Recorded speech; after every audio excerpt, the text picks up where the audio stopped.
In the year 8000 BC, a huge spaceship suddenly appears in the sky and begins descending over a tribal community. All the villagers immediately flee in fear except for one guy that can't stop staring at the beam of light coming out of the ship.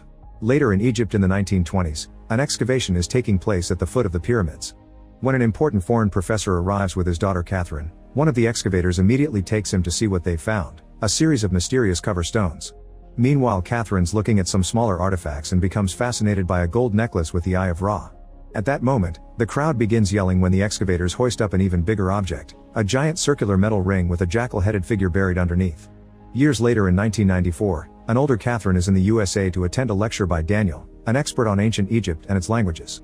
He's telling a bunch of academics to consider his theories on how the pyramids were first constructed, but he's only made fun of and everyone leaves before he can finish.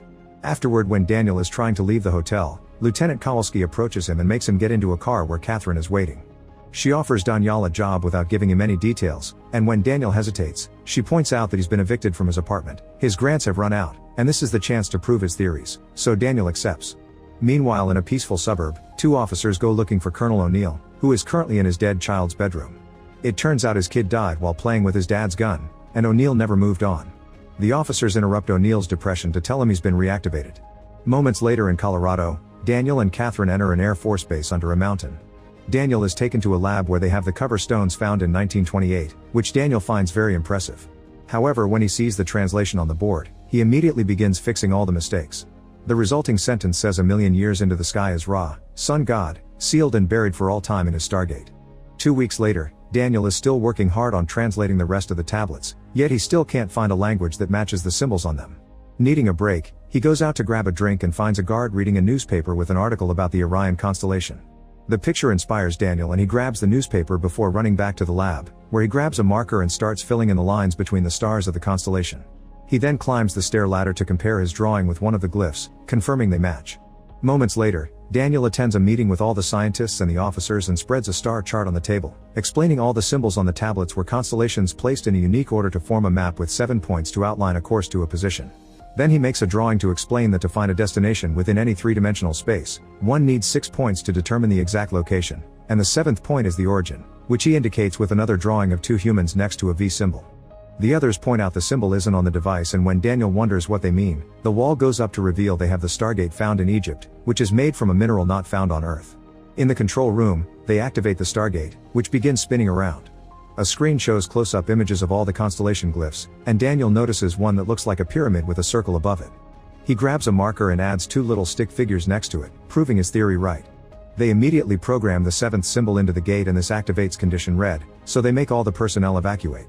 Suddenly a shaking starts and the computer monitors go crazy as Earth is marked as the point of origin.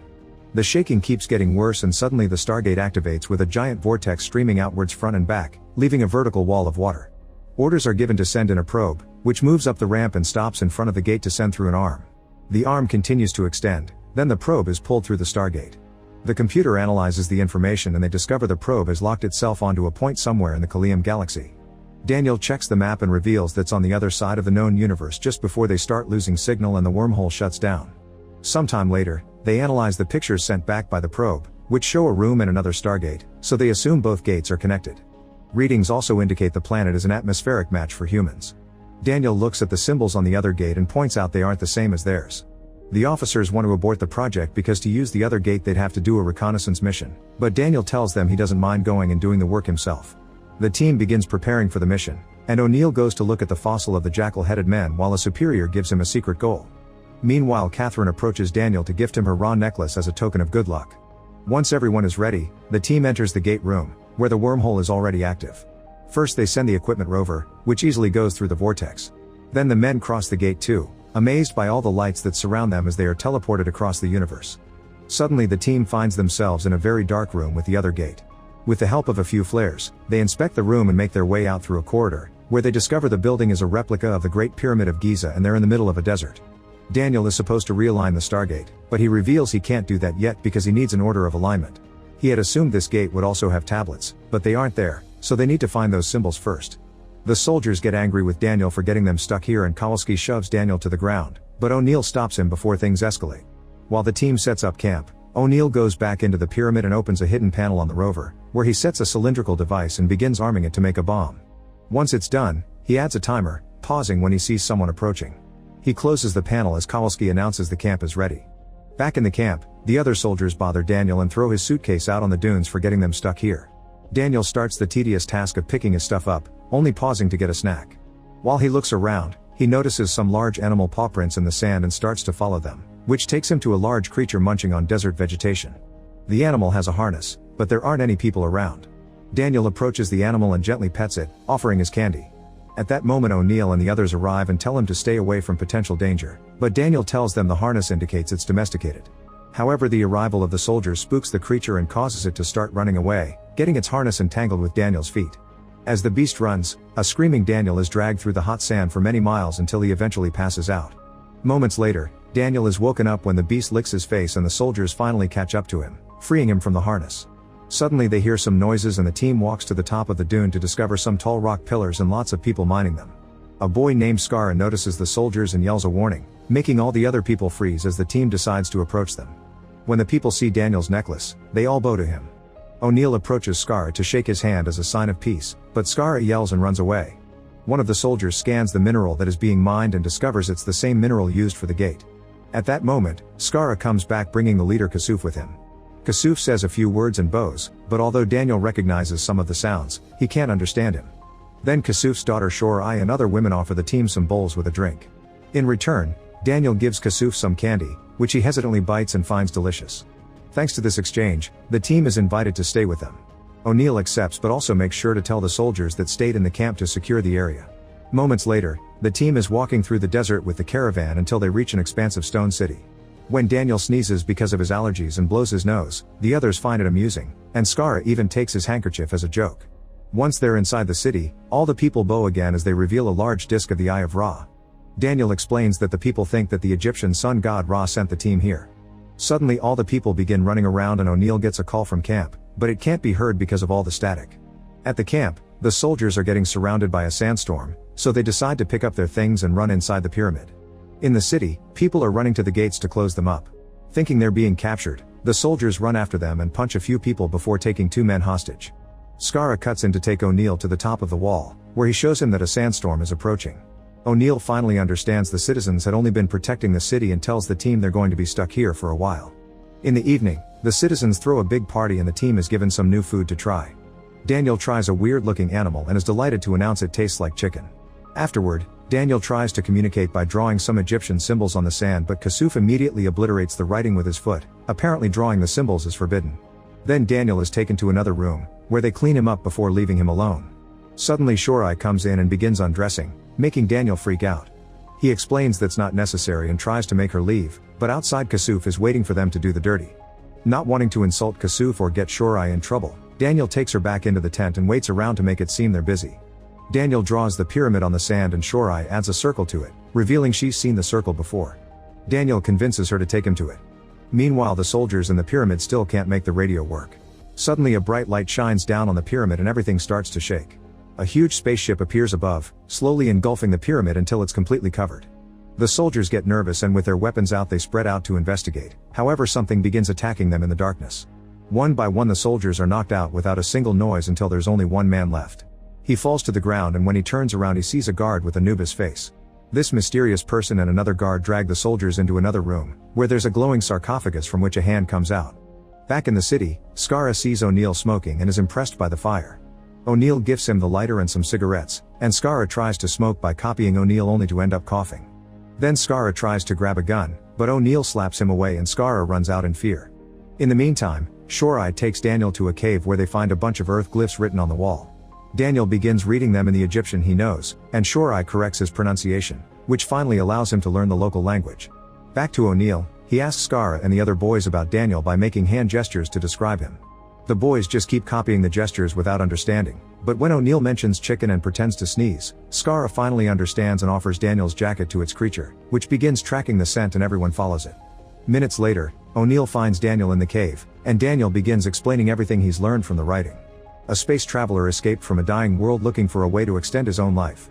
He arrived on Earth and found the very primitive humans, which is the scene from the beginning. This traveler was Ra, who took over a human body and appointed himself ruler. He used the Stargate to bring thousands of people to this planet as workers for the mines, and with that ore, he could build all the technology to sustain eternal life. Then a rebellion happened back on Earth and the Stargate was buried there. Wanting to avoid another rebellion here, Ra outlawed reading and writing so people wouldn't remember the truth.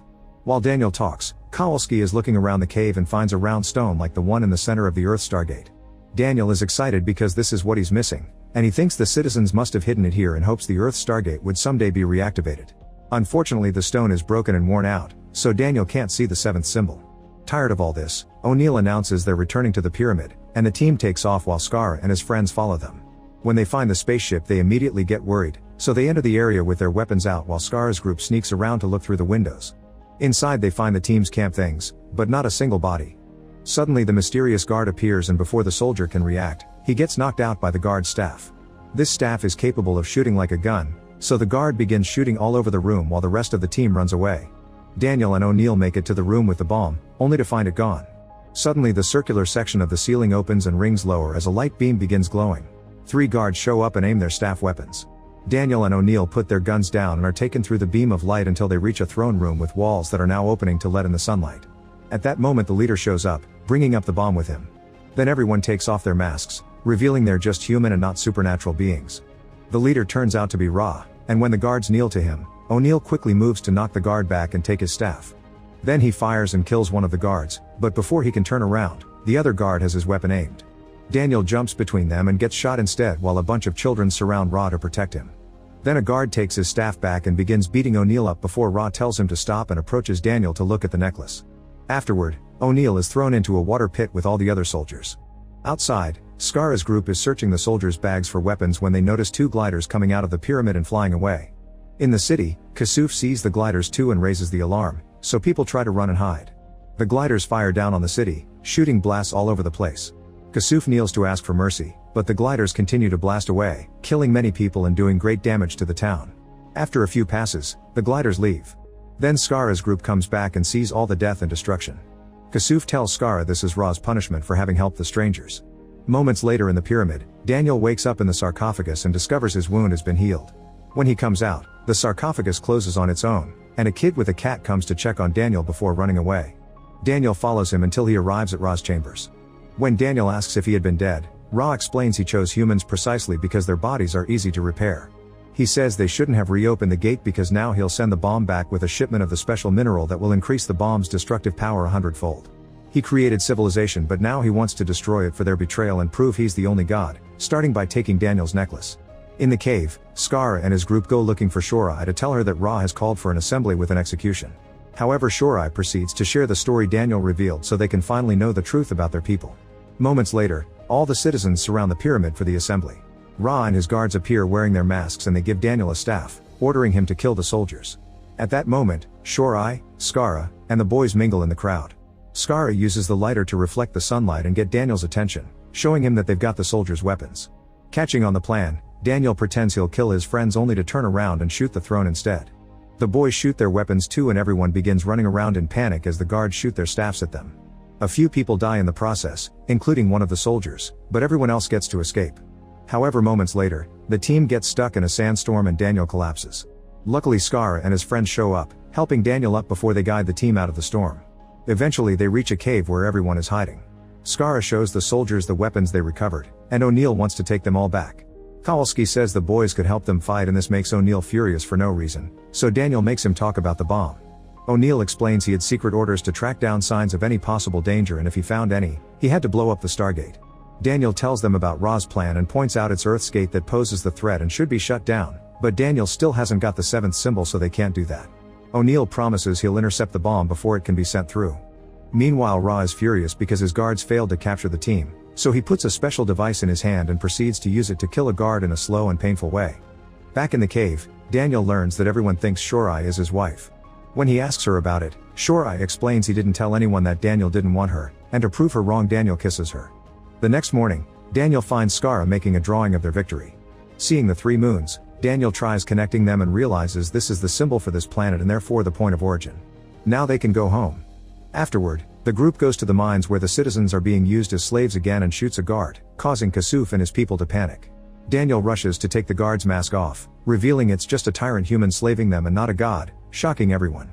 In the pyramid, the guards are getting the bomb ready. The team arrives pretending to be slaves carrying ore, and once they're inside, They reveal their weapons and open fire. A firefight begins as more people enter the pyramid to help. Some men fall during the fight and one of the guards shoots at the door to seal the entrance, but O'Neal shoots back to kill him. Suddenly gliders leave the pyramid again and attack the people outside, so Kowalski guides them on how to hide and retaliate.